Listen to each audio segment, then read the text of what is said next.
मीनू जी, मुझे एक चीज जल्दी से मैं समझना चाहता हूँ।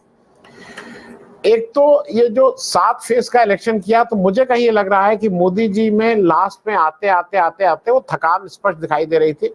कुछ भी नया कहने को नहीं था, अनसंड बातें करने लगे थे।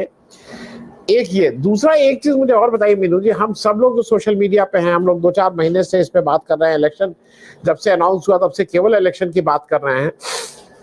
दो तरह के हैं। सोशल मीडिया कह रहा है कि इंडिया गठबंधन मोर और लेस विल पास थ्रू 270, मैं 300 पार की बात नहीं कर रहा हूं, तो 272 मतलब सरकार बनाने की स्थिति में होगा। टेलीविजन का सारा मीडिया कह रहा है कि नहीं, वो 300 पार, 370 पार, 400 पार। इतना डिफरेंस कैसे हो सकता है भाई? अब तो 4 जून को सब मामला हो जाएगा। इस पे मैं थोड़ा एक आपका वक्तव्य चाहूंगा। और ये जो लंबा चुनाव किया, ये कहीं बीजेपी को बैकफायर कर गया क्या मीनू जी? जी जी जी, सबसे पहले तो आपने थकान की बात की मोदी जी की, कि वो 7 फेज के चुनाव में शायद वो थक गए हैं ज्यादा। देखिए, थकान का सवाल नहीं है। मोदी जी का प्रिय विषय ही चुनावी रैलियां और उनमें भाषण देना है। तो जो चीज व्यक्ति के इंटरेस्ट की होती है, जिसमें रुचि होती है, उसको व्यक्ति 24 घंटे भी अगर उसको करना पड़े तो वो थकता नहीं है। ये हम लोगों के अपने व्यक्तिगत जीवन में भी आप लोगों ने महसूस किया होगा कि अपने इंटरेस्ट की चीजें हम बड़े शौक से करते हैं, हमको ये उसमें कोई थकान होती नहीं है। तो मोदी जी को कोई थकान नहीं है उनको। तो ये जो गए हैं, इसको आप ये मत मानिए कि वो रिलैक्स करने गए हैं। उनकी नजर में तो रिलैक्स करना कुफ्र है। अगर कोई राजनेता रिलैक्स करे, ऑफ ले ले, ब्रेक ले ले, तो वो कुफ्र है उनकी नजर में। तो वो चीज मोदी जी तो वहां गए हैं नौटंकी करने। सबसे पहला तो उनका मकसद है बंगाल के वोटर्स को इन्फ्लुएंस करना, कि देखिए, क्योंकि विवेकानंद के बहुत ज्यादा वहां पे है तो पूरे भारत के पूज्य, लेकिन विवेकानंद क्योंकि बंगाल की धरती पे पैदा हुए थे और वहां रामकृष्ण मिशन और ये सब बहुत प्रभाव है, तो वहां पे जनता के बीच में ज्यादा एक विशेष भावना है, अटैचमेंट है विवेकानंद के साथ लेके। तो मोदी जी का मकसद, क्योंकि बंगाल उनके बिल्कुल रडार के ऊपर है, तो वो इसलिए वहां गए हैं कि ताकि बंगाल के लोग कहें कि देखिए, एक तो नरेंद्र हमारे यहाँ पैदा हुआ था और एक नरेंद्र वहां बैठा है इस वक्त, गुजरात वाला। तो और देखिए, बिल्कुल उसी तरीके से भगवा वस्त्रों में, वैसे ही बिल्कुल उसी रॉक के ऊपर बैठ के मेडिटेशन कर रहा है, तो इसको वोट दिया जाना चाहिए।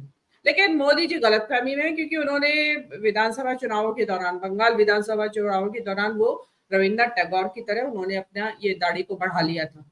तो हुआ क्या उसका नतीजा? लोगों ने उनको रविन्द्रनाथ टैगोर तो क्या कहते, लोगों ने उनको ठगोर कहना शुरू कर दिया। इफ यू रिमेम्बर कि सोशल मीडिया के ऊपर ठगोर कहा जाता था उनको, कि ठगोर बनने से कोई रविन्द्रनाथ टैगोर नहीं हो जाता है। तो ये चीजें और फिर बंगाल की जनता, मतलब जहां ये कहते हैं कि जागरण और जन जागरण और सांस्कृतिक जो एक जागृति है वो बहुत ज्यादा है, तो वो लोग इस तरह के ये नाटकबाजी से वो प्रभावित हो जाएगी बंगाल की जनता। मैं नहीं मानती। और रामकृष्ण मिशन के लोग नाराज हैं मोदी जी से। रामकृष्ण मिशन के एक बहुत ही उच्च पदस्थ व्यक्ति, उनसे मेरी बात हो रही थी। उन्होंने ये कहा कि बंगाल में इस बार 10 सीट भी नहीं जीतेगी बीजेपी। कारण उन्होंने बहुत सारे कारण गिना रहे थे। उन्होंने एक ये कारण ये भी गिनाया कि मोदी जी ने बंगाल में रामकृष्ण मिशन को जो फॉरेन फंडिंग आती थी उसको बंद करवा दिया है। तो आप ये देखिए कि रामकृष्ण मिशन जो विवेकानंद के विचारों का प्रचार प्रसार करता है, उसकी फंडिंग आपने बंद करवा दी और वहां बैठ गए आप विवेकानंद बन के, विवेकानंद रॉक के ऊपर विवेकानंद बन के बैठ गए हैं आप। उनकी पूजा अर्चना कर रहे हैं वहां, तरह तरह से, कभी माला जप के और कभी कुछ, पता नहीं किस किस तरह की नौटंकी कर रहे हैं। तो आप हैं क्या असल में? आप विवेकानंद के अगेंस्ट हैं, रामकृष्ण मिशन के अगेंस्ट हैं, या विवेकानंद के फॉर हैं? मतलब क्या है आप? तो ये इस तरह की, देखिए, बंगाल की जनता को वहां बहुत अच्छी तरह से समझ में आ रहा होगा कि ये सब चल क्या रहा है इनके दिमाग में। और रही बात इसमें, अभी आप जो बताया कि ये जो वहां से ट्वीट वगैरह हो रहे हैं, आप बता रहे हैं कि एक्स पे लगातार लिखे जा रहे हैं, तो मन तो उनका चलायमान है, वो चल रहा है लगातार। इनफैक्ट तो ध्यान वो इस चीज का है उनका कि वहां हो क्या रहा है, उसको किस तरीके से उसमें मैनिपुलेट करूं। लगातार वहां से इंस्ट्रक्शंस दिए जा रहे होंगे प्राइवेटली। ये तो 2 मिनट के लिए, थोड़ी देर आप लोगों के लिए, हम लोगों के मनोरंजन के लिए वीडियो जारी हो जाती है, फुटेज, और हम लोग उसमें ये सोचते हैं कि हाँ भाई बड़ा अच्छा मोदी जी ने बोल दिया। तो ये जो इन्होंने जितना भी ये नाटकबाजी की है, और आप इसमें एक चीज और मैं कहना चाहूंगी कि आप कल्पना करिए कि मोदी जी की जगह राहुल गांधी होते हैं और 2 दिन के लिए 3 दिन के लिए गायब हो जाते सीन से, इसी तरीके से वो अंडमान निकोबार चले जाते। आप देखिए कि जो गोदी मीडिया और मोदी जी की जो आईटी सेल आर्मी है, वो सिर के बल खड़ी होके इतना आसमान सिर पे उठा लेते कि कहाँ चले गए मोदी। और ये गैर जिम्मेदाराना हरकत है मोदी जी का, इस तरीके से अपने कॉन्स्टिट्यूएंसी में मतदान के दिन चले जाना। ये एस्केपिज्म है। आप किस चीज से भाग रहे हैं? वो कहते हैं ना, वो संसार से भागे फिरते हो, कोई आम्रपाली में गाना था। तो आप, मेरी तो इंटरप्रिटेशन यही है कि आप भाग रहे हैं जिम्मेदारी से। आपको अपने मतदाताओं के बीच में होना चाहिए। मैं तो ये कहती हूँ कि जिस हिसाब से कल 2-3 दिन से बनारस के जो लोग हैं उनके जो बात हो रही है कि भाई बड़े बेधड़क लोग होते हैं, और जिसको कहते हैं ना महादेव की तरह बिल्कुल फक्कड़ मिजाजी होती है उनके दिमाग में, तो वो इस फक्कड़, वो अपनी फक्कड़ मिजाजी का यहाँ मुजाहरा करे कि भाई कहाँ भाग गया था तू जिस वक्त ये हम लोग यहाँ वोट डाल रहे थे। तो मोदी जी का जो वो अपनी समझ में कर रहे होंगे क्योंकि उनको ये चीजें अच्छी लगती है, थिएट्रिक्स, तो वो उनमें वो कर रहे हैं, करते रहे। अब आपने बताया कि दूसरा पूछा आपने कि सीटों का जो डिफरेंस बता रहे हैं कि सोशल मीडिया 300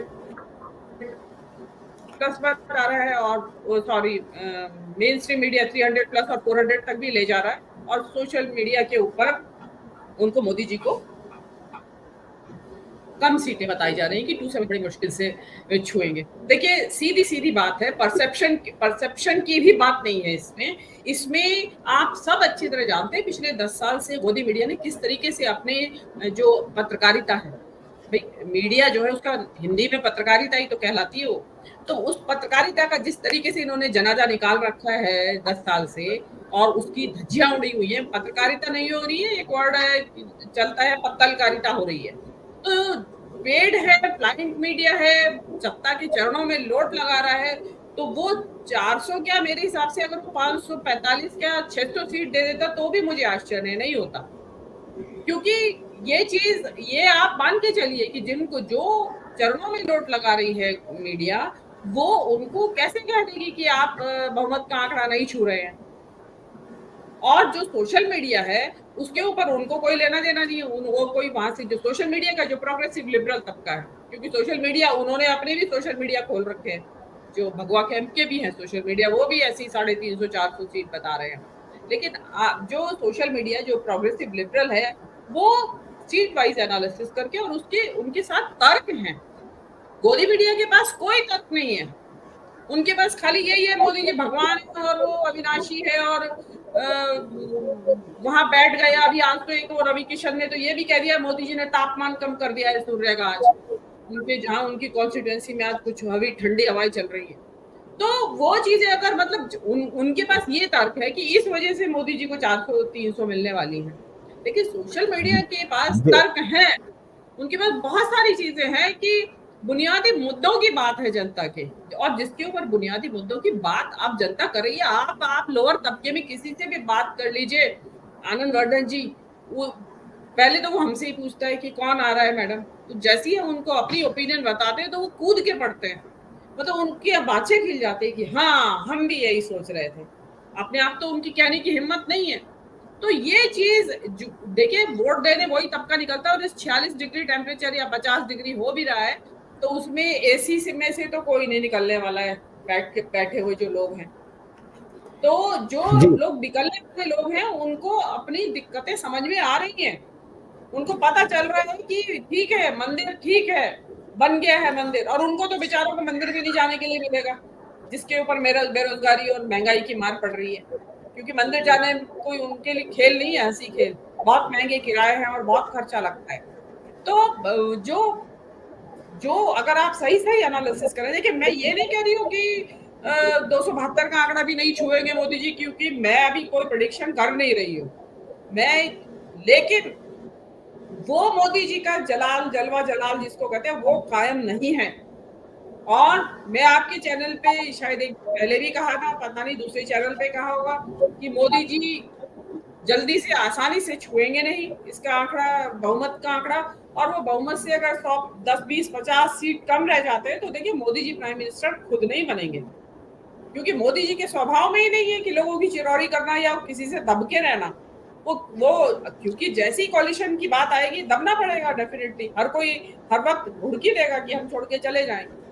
तो मोदी जी या तो अमित शाह उनके बदले में होंगे या फिर वो प्रोबेबली एस जयशंकर को ले आएंगे। एस जी जयशंकर की मुझे ज्यादा उम्मीद लगती है। तो इसलिए मोदी जी का क्या है कि ये जो हो सकता है कि वहां बैठ के उनको एक भ्रम हो, उन्होंने बता दिया है खुद को कि मैं भगवान का अवतार हूँ, मतलब भगवान ने भेजा है मुझे, तो हो सकता है वहां अपना एक कुछ पूजा से जो होता है ना मंत्रों की शक्ति से ये कर रहे हो। इसमें एक चीज और जो भगवान वाली बात में जो मेरा ये कहना है कि देखिए कोई वेस्टर्न वर्ल्ड में कोई रॉबस्ट जो डेमोक्रेसीज हैं वहां पे अगर इस तरीके का प्राइम मिनिस्टर पद का जो उम्मीदवार है वो ये बात कह देता कि मुझे भगवान ने भेजा और मेरी माँ से पैदा नहीं हुआ हूं मैं, वहां इलेक्शन पलट जाता बिल्कुल। वहां सबसे पहला इलेक्शन का मुद्दा बनता कि इस प्राइम मिनिस्टर की दिमागी हालत ठीक नहीं है। जी जी बिल्कुल उल्टा हो जी जाता इलेक्शन 360 डिग्री। लेकिन हमारे जी यहाँ तो में भी अभी ढूंढा जा रहा है कि शायद भगवान ही बन के निकलेंगे वो, वेशभूषा भी हो जी सकता है बदल। जी जी जी मीनू जी।